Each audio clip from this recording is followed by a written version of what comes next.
Привет, это майор в отставке. Сегодня поговорим об череде громких ликвидаций российских военных и других персонажей, напрямую замешанных в войне против Украины, причастных к военным преступлениям и к разжиганию войны. За последнее время в информационном поле появилась немало историй о внезапных взрывах, выстрелах и так называемых невыясненных обстоятельствах, которые унесли жизни как пропагандистов, так и высокопоставленных российских военных. Все они имели прямое отношение к войне против Украины и даже более того были причастны к преступлениям против мирных граждан.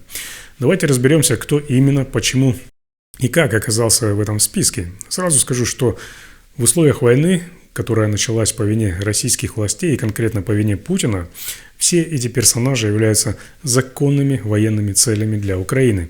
И ответственность за их гибель лежит на одном человеке – на Путине. Напомню, что меня зовут Олег Кашинцев, я бывший оперативник из Ярославской области, майор полиции в отставке. Досмотрите это видео до конца, обязательно поставьте лайк и поделитесь им. Если вы случайно наткнулись на этот канал и еще не подписались на него, то сейчас самое время это исправить и подписаться. Итак, мы начинаем. В 2022 году, особенно во второй его половине, на подконтрольных России территориях, а иногда и на ее исторических территориях начали происходить покушения на коллаборантов и чиновников, сотрудничающих с российскими оккупационными властями. Многие из них завершились гибелью этих людей при весьма загадочных обстоятельствах. Одним из первых громких эпизодов в череде точечных ликвидаций стал подрыв автомобиля Евгения Юнакова в поселке Великий Бурлук Харьковской области. Эта часть региона в тот момент находилась под оккупацией российских войск, и Юнаков возглавлял там местную так называемую администрацию, созданную оккупантами. Юнаков не был заметным политиком или бизнесменом, однако после прихода российских военных сразу согласился стать руководителем Великих Бурлуков. 11 июля, примерно в обеденное время, когда Юнаков выходил к своей машине, прогремел взрыв. Самодельное взрывное устройство сработало так, что обломки авто разлетелись в радиусе нескольких метров. В социальных сетях сразу появились сообщения, что подрыв устроили украинские партизаны. Говорили, что Юнаков сотрудничал с российскими военными и курировал вывоз зерна в Ростовскую область. Российские и пророссийские каналы обвинили действующие в регионе ДРГ, но никаких имен не назвали. Тем не менее, для оккупантов это стало тревожным сигналом. Система безопасности, которую они пытались выстраивать, оказалась такой же дырявой, как и путинское ПВО. Одно из самых резонансных и обсуждаемых событий лета 2022 года – это гибель Дарьи Дугиной, дочери философа-ультранационалиста Александра Дугина.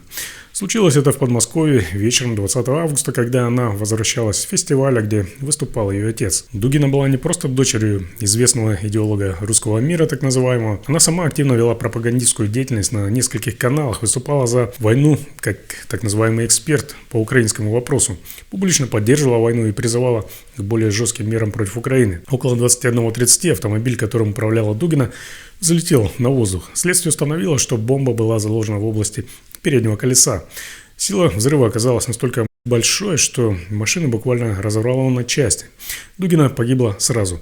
Отец, ехавший на другом автомобиле, стал свидетелем ее гибели. Российские официальные лица обвинили киевские спецслужбы, заявив, что целью мог быть сам Александр Дугин, а Дарья стала случайной жертвой. Украина же дистанцировалась от случившегося и официально не брала на себя ответственность. В общем, версий много, а конец один. В тот же месяц, 24 августа, прогремело еще одно покушение. На этот раз в поселке Михайловка, что в Запорожской области, был взорван автомобиль Ивана Сушка, которого россияне назначили главой местной администрации. Сушко до войны работал тамадой и ведущим на свадьбах, об этом писали местные СМИ. С началом оккупации он быстро нашел общий язык с новыми хозяевами и получил должность главы. Согласно свидетельствам, рано утром Сушко сел за руль, чтобы поехать на очередное совещание. Как только он завел машину, прогремел взрыв. Под сиденьем было спрятано самодельное взрывное устройство. Официальные представители оккупационной администрации в Запорожье обвинили диверсантов ВСУ. Местные телеграм-каналы писали, что Сушко отличался особым рвением в проведении так называемого референдума о присоединении к России. Похоже, что в финале он проголосовал сам за свой выход из жизни. Спустя несколько дней настигла расплата Алексея Ковалева, в прошлом депутата Верховной Рады от правящей партии «Слуга народа». До войны он владел аграрным бизнесом, но когда Херсонскую область заняли российские войска, Ковалев заявил о сотрудничестве с ними и получил должность замглавы оккупационной администрации по вопросам сельского хозяйства. Ковалев неоднократно появлялся в эфирах российских телеканалов, пропагандируя идею мирной жизни под российским флагом и убеждая фермеров сдавать зерно в Москве. Против него в Украине возбудили уголовное дело за госизмену. 28 августа в Голой пристани к Ковалеву по одной из версий пришли вооруженные люди. Его нашли застреленным в собственном доме. Первоначально звучала версия, что Ковалева могли убрать его же российские кураторы из-за финансовых конфликтов, но официальных подтверждений этому нет. Украинские официальные лица заявили лишь, что предатели не застрахованы ничего. Устранение Ковалева стало индикатором, что даже статус бывшего украинского нардепа и приближенность к Кремлю не гарантирует безопасность. Многие коллаборанты после этого почесали репу и начали опасаться за свою жизнь. Помимо вышеперечисленных случаев было еще несколько меньших по резонансу, но показательных историй. В Херсоне до его деоккупации сообщалось как минимум о 3 взрывах автомобилей, которыми пользовались начальники полиции и руководители подразделений, переведенных из так называемых ЛНР и ДНР. Их задача была выявлять проукраинское подполье, но зачастую они сами же становились целями для неизвестных нападавших. В одном из таких инцидентов пострадал начальник Херсонского СИЗО Евгений Соболев, сотрудничавший с оккупантами. Его машина подверглась обстрелу или подрыву, источники расходятся в деталях. Соболев получил тяжелые ранения, но выжил. Также сообщалось о покушениях на руководителей школ и отделов культуры в Херсонской области, которые агитировали за российские программы и принуждали учителей преподавать по российским стандартам. Некоторые из них по несколько раз переезжали и меняли места жительства, пытаясь избежать участи своих коллег. Все эти эпизоды, произошедшие только во второй половине 2022 года, наглядно показали, любая публичная поддержка оккупационных властей, и тем более сотрудничество с ними, могут обернуться фатальным финалом. Украинское сопротивление от партизан на местах до СБУ, ГУР и других спецслужб дало понять, что марионеточные чиновники и коллаборанты не смогут жить без страха вместе, пока они продолжают работать на захватчиков. Таким образом, уже в 2022 году появился устойчивый тренд на точечные ликвидации. Одних подрывали в собственных машинах, других расстреливали у дома. Большинство громких эпизодов касалось людей, непосредственно вовлеченных в насильственные меры против местного населения или возглавлявших оккупационные администрации на захваченных территориях. Эти события стали своего рода предтечей еще более частых и гораздо более громких ликвидаций, о которых речь пойдет далее. Первая громкая потеря в этом черном списке случилась 2 апреля 2023 года в Санкт-Петербурге. Там во время творческой встречи в кафе взлетел на воздух Максим Фомин, более известный под псевдонимом Владлен Татарский. Все, всех победим, всех убьем, всех, кого надо, ограбим. Все будет, как мы любим. Он был ярким пропагандистом российской войны против Украины, постоянно выступал в эфирах федеральных телеканалов и телеграм-каналах, призывая уничтожать Украину и поддерживая все преступные действия Кремля. Тот вечер обещал быть обычным патриотическим мероприятием в путинском ебанариуме, где Татарский рассказывал о героизме российских военных и так далее. Но ему вручили бюст, внутри которого находилось взрывное устройство. Сработало оно практически на сцене, в результате чего Татарский погиб на месте. Многие в России немедленно обвинили украинские спецслужбы, а сам инцидент назвали терактом.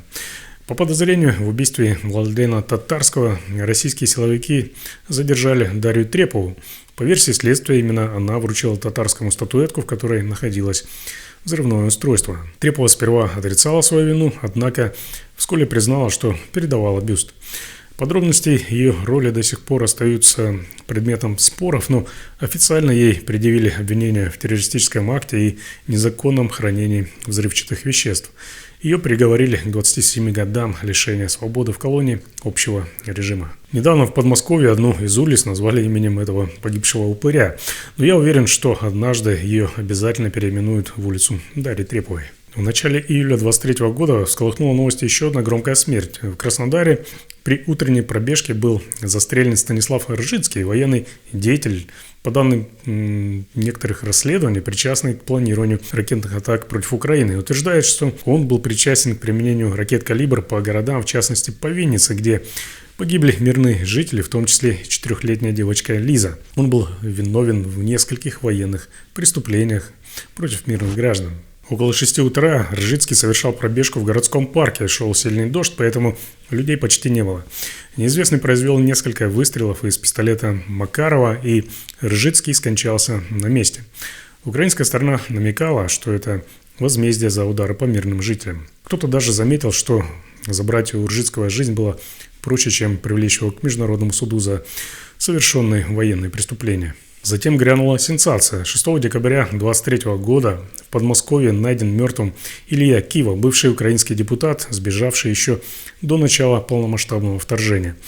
Кива регулярно выступал на российских каналах, где уничтожал любую логику своими призывами захватить Украину и развеять ее в пух и прах. Тело экс-нардепа обнаружили в парковой зоне одного из гостиничных комплексов. Источники в украинских спецслужбах сообщили о спецоперации, заявив, что Кива получил по заслугам за предательство собственной страны. Российские СМИ комментировали, что это почерк киллера, а СБУ выразили лаконично: игра закончена. Кива решил, что если уж бомбить Украину, то делать это сидя в теплом подмосковном кресле, но его кресло оказалось с катапультой и без парашюта. Спустя год, в ночь на 27 сентября 2024 года в подмосковной Коломне был ликвидирован полковник российской армии Алексей Коломейцев, которого связывали с программой подготовки операторов беспилотных летательных аппаратов Минобороны РФ. По данным Главного управления разведки Украины, Коломейцев возглавлял 924-й государственный центр беспилотной авиации, где российские военные осваивали тактику применения дронов камикадзе, включая иранские шахеды. Именно этот центр отвечал за подготовку специалистов, которые затем управляли беспилотниками, поражавшими гражданские объекты и инфраструктуру Украины. Украинская разведка заявила, что его устранение стало результатом операции, проведенной местным движением сопротивления в Подмосковье, предположительно при поддержке украинских спецслужб. ГУР официально подтвердила ликвидацию Коломейцева и охарактеризовала это как акт возмездия за участие в войне против Украины. В заявлении украинской разведки говорится, что Коломейцев несет ответственность за координацию ударов по мирным украинским городам, что сделало его мишенью для ликвидации. В том же сообщении подчеркивалось, что это не последняя операция по устранению российских военных преступников, причастных к атакам на гражданскую инфраструктуру Украины. Но для самого полковника так закончилось его беспилотное и бесславное будущее. 4 октября в Энергодаре, где расположена захваченная Россией Запорожская АЭС, подорвался автомобиль с Андреем Коротким, сотрудником службы безопасности оккупантов на станции. Короткого называли одним из организаторов репрессий против местного населения. Он занимался выявлением проукраинских работников станции, передавал данные российским военным, а также принимал участие в зачистках. Взрыв произошел ранним утром, когда Короткий уезжал с места ночевки. Ранения оказались смертельными, его доставили в больницу, но спасти не смогли. Украинские источники комментировали, что гибель Короткого стала предупреждением для всех, кто помогает путинским оккупантам держать в страхе мирных жителей. В октябре 2024 года СМИ сообщили о смерти Никиты Клинкова, российского военнослужащего, обвиняемого в военных преступлениях еще во время кампании в Сирии, а затем и на украинских территориях. Считается, что Клинков мог быть причастен к жестоким расправам над гражданскими. В украинских соцсетях появились комментарии о том, что у военного имелся слишком обширный список грехов, чтобы ему позволили спокойно жить дальше. Неизвестный ожидал Клинкова у въезда в населенный пункт и открыл огонь, когда увидел его автомобиль. Он выпустил 8 пуль из пистолета, после чего машина, оставшаяся заведенной, продолжила свое движение и врезалась в забор. Клинков погиб на месте. Он служил в спецназе ГРУ, войсковая часть 43-292, это центр подготовки сил спецопераций, и всего за неделю до убийства вернулся с фронта. Похоже, жизнь так называемого героя закончилась в одно мгновение, а отпуск оказался короче, чем планировалось. Следующая новость пришла во второй половине октября 2024 года.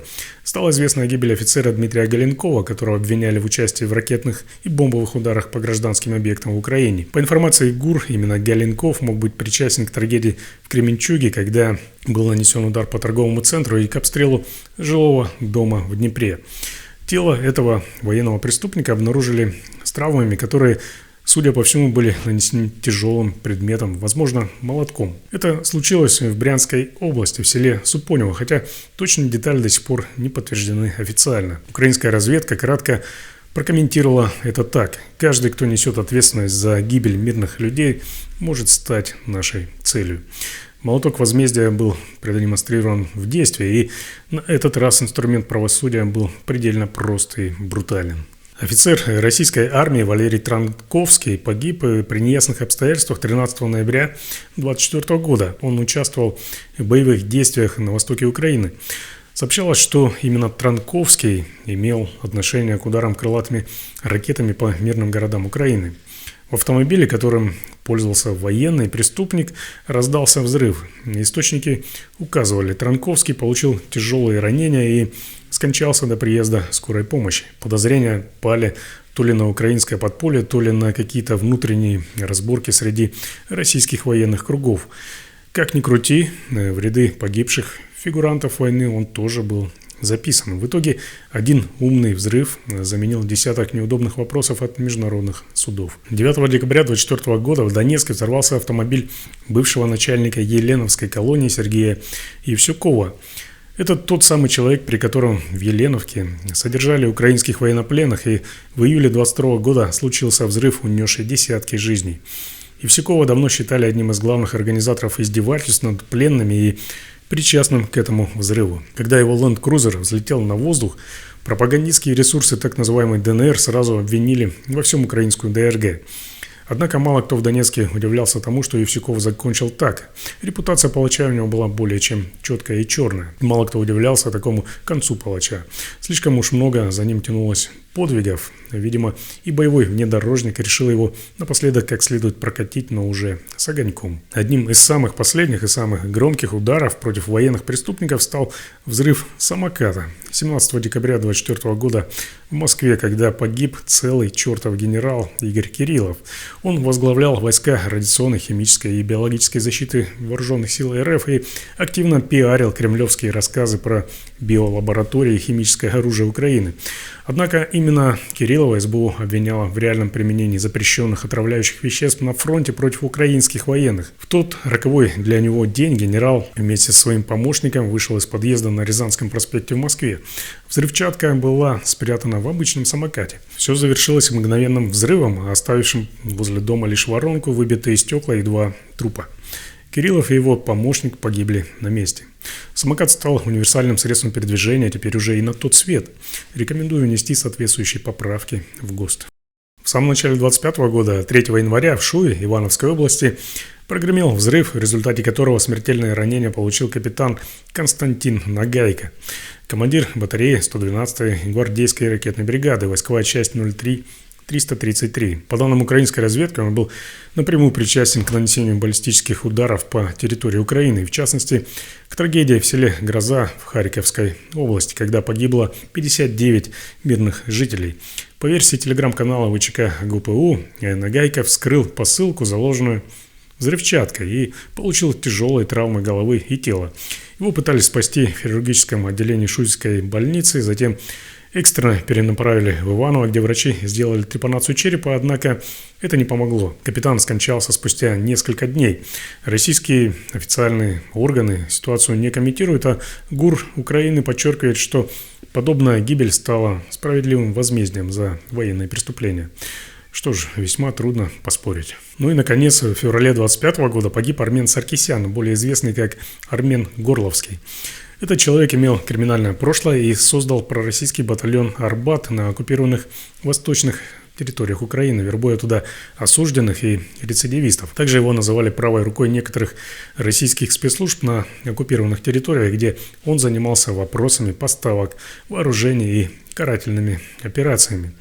Саркисян подорвался в элитном жилом комплексе «Алые паруса» в Москве, где взрыв прогремел прямо в подъезде. Травмы оказались смертельными. В российских пропагандистских телеграм-каналах выдвигались разные теории, от украинского следа до мести со стороны собственных коллег по криминалу.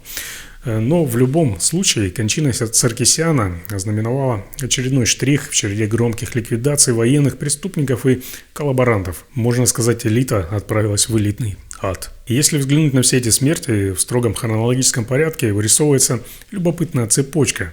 Начиная со второй половины 22 года и заканчивая началом 25 года, от различных взрывов, выстрелов и прочих невыясненных обстоятельствах погибли как минимум один пропагандист, призывавший уничтожать украинцев, военные, боевые путинские командиры, такие как Ржицкий, Транковский, Коломейцев, Нагайка и целый генерал Кириллов, коллаборанты и организаторы репрессий на оккупированных Путиным территориях, такие как Евсюков, Короткий, говорящая в данном случае фамилия, криминальные смотрящие на оккупированных территориях, такие как Армен Саркисян, бывшие депутаты, изменники, такие как Илья Кива, куча других так называемых офицеров с репутацией военных преступников. Кто-то из них и прямо обвинялся в применении химического оружия, например, Кириллов, кто-то в убийствах военнопленных, например, Евсюков, ну а кто-то в планировании ракетных ударов по городам, Ржицкий, Транковский, Нагайка. Все эти люди активно участвовали или способствовали путинской войне против Украины, и за каждым из них мрачный шлейф военных преступлений. Судя по всему, череда подобных ликвидаций еще далека от завершения, и это сигнал всем, кто продолжает выполнять преступные приказы российских властей. Взорвавшийся самокат, бюст с сюрпризом, несколько случайных выстрелов у подъезда, и очередная ключевая фигура пропадает с экранов радаров. Что ж, будем следить за развитием событий и посмотрим, насколько длинным окажется этот список в будущем. Не забывайте, что если вы совершаете военные преступления, выполняя преступные приказы, то место для вас может быть организовано не только в уютной европейской камере в тюрьме с телевизором, но и в грязной сырой российской земле. У меня на сегодня все. Спасибо, что досмотрели это видео до конца. Высказывайте свое мнение в комментариях, задавайте вопросы и ждите новых интересных и полезных видео. Для получения оперативной информации не забывайте также подписываться на мой телеграм-канал, ссылка есть в описании. Информация там обновляется каждый день. Ну и как всегда, ставьте лайки, делитесь этим видео и подписывайтесь на этот канал. Здесь вас никто не обманет.